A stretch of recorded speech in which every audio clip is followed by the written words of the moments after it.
All right, so today we are going deep on OpenAI. Yeah. You know, the company behind ChatGPT and all those other crazy AI tools Right. that we see everywhere these days. So our mission today, we want to figure out Yeah. how they transform from this small idealistic nonprofit Right. to this tech giant that's now valued at $157 billion.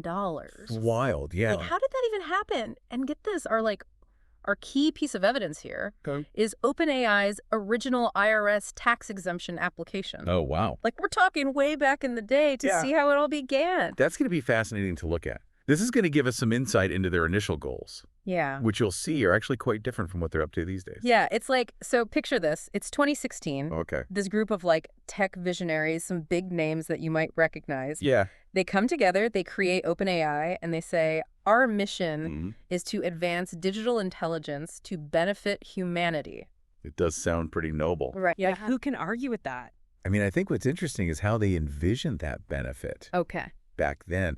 They talked about things like training AI to play games, even help out with everyday chores. I mean, it sounds almost quaint Yeah. compared to the power of their current AI models. Right. Think about those large language models that can generate human quality text or translate languages or even write different kinds of creative content. Yeah, it's they started out wanting to create a helpful AI assistant. Right. And now they're building these tools that can write poems and code software, even compose music. Crazy. It's wild. And it all started with a $10 million loan from Sam Altman, who, is now the CEO. Oh, wow. So that was a serious leap of faith. Yeah, that is a huge vote of confidence. Right. But here's where it gets really interesting. Go ahead. In their IRS application, they claimed they wouldn't be involved in joint ventures, create commercial products, or keep their research a secret. Interesting. Everything was supposed to be open and accessible to the public. So this is a really crucial point because it highlights this tension between their initial nonprofit structure Yeah. and their current business practices. I mean, OpenAI since then partnered with companies like Microsoft, Right. and they're actively developing and selling commercial products. Right. Access to these powerful AI models. Exactly. So how do they explain these two, seemingly contradictory positions? Right. Well, their spokesperson argues that their core mission hasn't changed, Okay. and that these partnerships and these products are just tools to help them achieve their goals more effectively. That's their argument. But it does raise some really important questions. Yeah, Can a company really maintain its nonprofit status right. while simultaneously pursuing commercial success? Yeah, that's a good question. And what happens when the pursuit of profit potentially conflicts Yeah, with this organization's original mission to benefit humanity? that's a tricky balance for sure. It gets even more complicated when you consider their early commitment to open source research. Right. They pledged to share their findings freely and retain ownership of all of their intellectual property. But now with this for-profit arm of the company, doesn't that ownership create a conflict of interest? Right.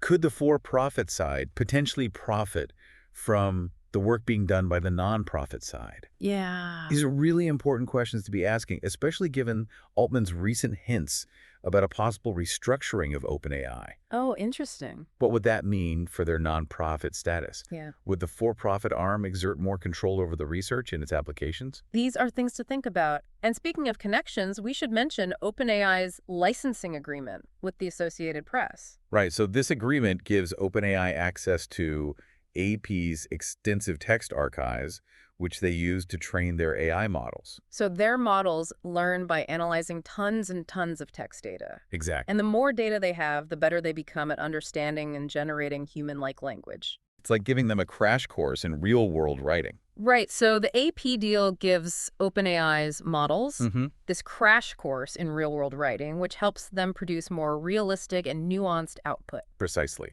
It shows how important real-world data is to developing powerful AI. It's not just about these algorithms. It's about feeding those algorithms the right information. This whole thing paints a pretty fascinating picture of how OpenAI has evolved, but it also raises some big questions about their future. Yeah.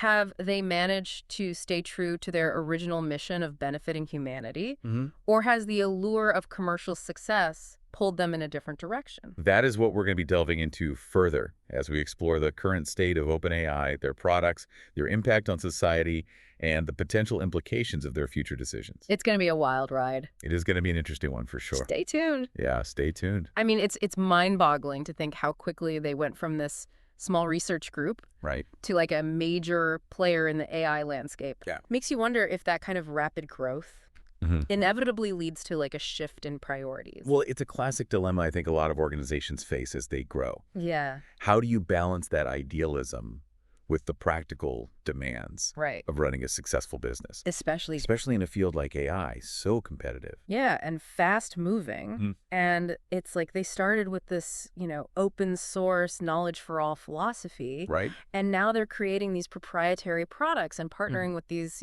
tech giants. Right. How do you reconcile those two approaches? Yeah, there's this tension playing out across the tech industry. Yeah.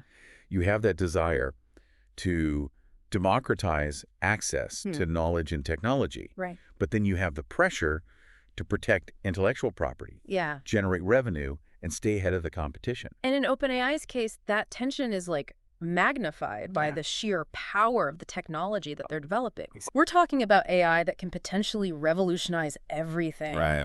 From healthcare and education to the very nature of work. Think about the implications of, AI-powered tools that can, diagnose diseases or personalize learning experiences. Right. Or even automate these really complex tasks. It's both exciting and a little bit terrifying, right? It is. Like we're on the cusp of this incredible technological leap forward, Yeah. but we're not entirely sure where it's going to take us. Yeah, and I think that uncertainty is part of what makes OpenAI's stories so compelling. Right. They're not just developing cool gadgets here.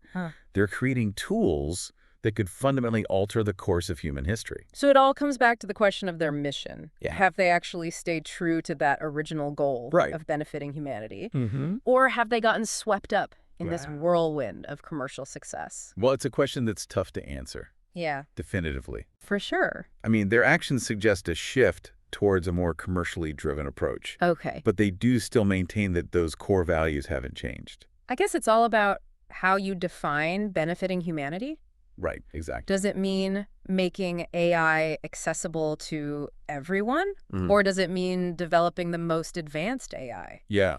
Even if it comes at the cost of open access? That's the real crux of the debate. Yeah. And it goes way beyond just OpenAI. Right. We as a society need to grapple with these really fundamental questions about the role we want AI to play in our lives, because AI is already having this huge impact. Absolutely. Whether we realize it or not. Yeah, I mean, from the algorithms that are curating our social media feeds to the AI-powered assistants that answer our questions, it's everywhere. It's all around us. And that influence is only going to grow in the coming years. For sure. So that's why I think understanding these forces at play behind AI development, the motivations of these companies, and the potential consequences of their choices, it's so crucial. So OpenAI's story is like a microcosm of this larger narrative. Exactly. It's this reminder that even the most well-intentioned initiatives can be shaped by these external pressures, market forces, the relentless pace of technological advancement. It really highlights the importance of critical thinking,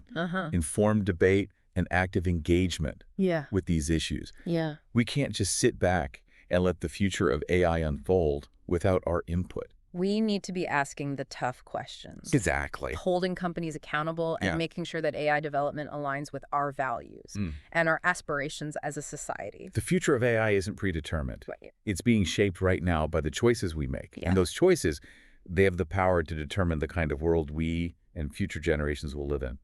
So as we move into like the final part of our deep dive here, I want to shift the focus to you, the listener. Right. Why should you care about OpenAI's journey? And like, what can you learn from their story? Well, think about how AI is already impacting your life. It's likely already playing a role in your work, your leisure activities, your interactions with the world around you. Even if you're not like a tech enthusiast, AI is increasingly shaping the way we live and work, interact with each other. And as companies like OpenAI continue to push the boundaries of what's possible, that impact is only going to grow. So understanding OpenAI's story is about more than just this one company. That's right. It's about understanding the forces that are shaping the future of technology and ultimately the future of humanity. Okay, so let's bring it all home. Why should you, the listener, care about like the twists and turns of OpenAI's corporate story? It's a good question. And I think it comes down to the fact that AI, isn't this far-off sci-fi concept anymore. It's woven into the fabric of our lives, whether we're like fully aware of it or not. I mean, think about it, right? Yeah. The algorithms that are like suggesting your next online purchase, the tools doctors are using for faster diagnoses, even the systems managing traffic flow in our cities. Yeah. AI is behind so much of it. And as companies like OpenAI continue to like push those limits, that impact is only going to multiply. Right. Which means their decisions, their operations, like the values that they prioritize, it all has consequences for all of us. It's almost like we're all part of this giant experiment, whether we signed up for it or not. Right. And the choices that are being made right now by these companies will shape the world we live in tomorrow. Yeah, that's a powerful way to put it. And it brings us back to that, that question we posed at the beginning. Right. Has OpenAI, in its evolution from this idealistic nonprofit to this commercially successful powerhouse, have they stayed true to that mission of benefiting humanity, or has the allure of profit, of competition, shifted their focus? It's a tough question. It is a really tough one. And there's no easy answer, but I think the takeaway here is that we the users, the citizens, we need to be the ones asking these questions. I completely agree. We can't afford to be passive consumers of technology. We need to be like active participants in shaping its development and making sure that it serves, our collective best interests. And holding these companies accountable, not just for their products, but for their values and the impact they have on society as a whole. OpenAI's story it's a good reminder that the future of AI isn't like, it's not predetermined. It's not written yet. It's being written right now. Yeah. And we all have a role to play in shaping that narrative. Absolutely. So as you go about your day to day, think about the ways that AI is already touching your life and ask yourself, what kind of future do I want to see? What role do I want AI to play in that future? Because ultimately, the answers to those questions are up to all of us. That's a great point. And on that note, I think that's a wrap on our deep dive into the fascinating and complex world of OpenAI. It's been quite a journey. It has. Yeah. Until next time. Until next time. Keep exploring, keep questioning. Yes. And keep shaping the future you want to see. Couldn't have said it better myself.